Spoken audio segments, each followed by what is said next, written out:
We thought it was hiding under the building. We were wrong. It was holding the building up. For weeks, we believed the basement was a place, a room, a secret carved into concrete. But secrets don't hum through the walls.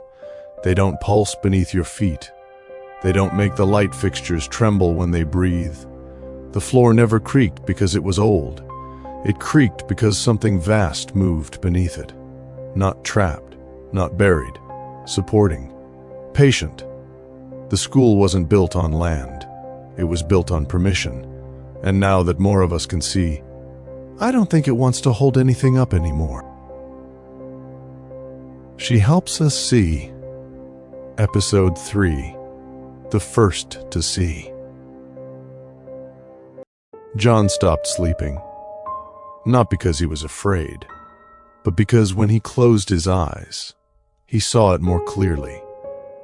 Not the shape, not the outline, the depth behind it. It wasn't a creature. It wasn't a ghost. It was a presence. And it had been under the school long before the school existed. The symbol appeared everywhere now, carved into desks, scratched into lockers, condensation forming it on bathroom mirrors. A circle, split clean down the center. John remembered where he had first drawn it. 2nd grade, long before Mrs. Jenkins ever taught him. Long before the disappearances. He had drawn it on the inside cover of his math workbook. Over and over, because he said it felt right. He didn't remember why, but something else did. On Thursday, Mrs. Jenkins didn't wait for the bell. "John," she said softly. The class didn't turn this time. They were already looking at him. "You don't need to pretend anymore." The air felt thin, like the room had been hollowed out. He stood without being told. The bookshelf slid open on its own. The staircase waited, and this time, he walked down willingly. The basement wasn't a basement anymore. The walls had receded into darkness. The floor felt soft, like packed earth. The children stood in a wide circle, not whispering, listening. The presence in the center was clearer now, still impossible to fully see, but its edges weren't unstable anymore.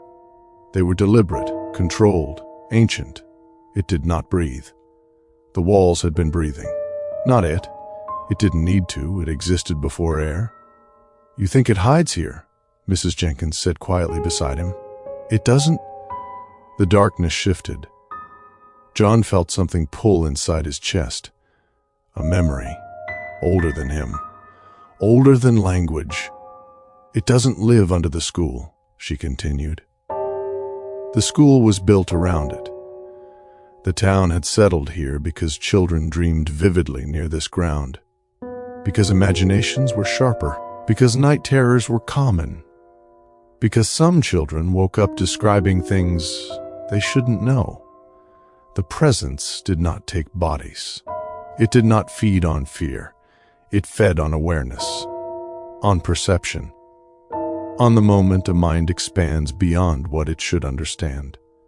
And children opened fastest. "You brought them to it," John whispered. Mrs. Jenkins shook her head gently. "No, I brought them to themselves." The children turned toward him, not empty, not possessed, changed, like they were standing in two places at once, in the room, and somewhere vast. Daniel stepped forward. "We see layers now," he said calmly. Maya finished the sentence. "Thin places," Ethan completed it. "Cracks in reality." They spoke like a shared thought, because they were becoming one, not with each other, with it. John felt it then, not around him, through him, a slow unfolding in his mind, like something peeling back a curtain. He saw the town from above, saw thin fractures beneath streets, saw the presence coiled far beneath, not sleeping, waiting. It had always waited. And every generation, someone like Mrs. Jenkins prepared the next. Caretakers, guides, the cruel teacher, the strange librarian, the quiet substitute. There was always one, and when one grew too old, another would see. "You were drawing the symbol before you met me," Mrs. Jenkins said softly.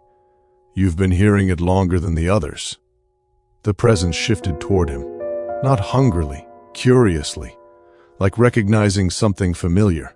He felt his thoughts widening, stretching painfully.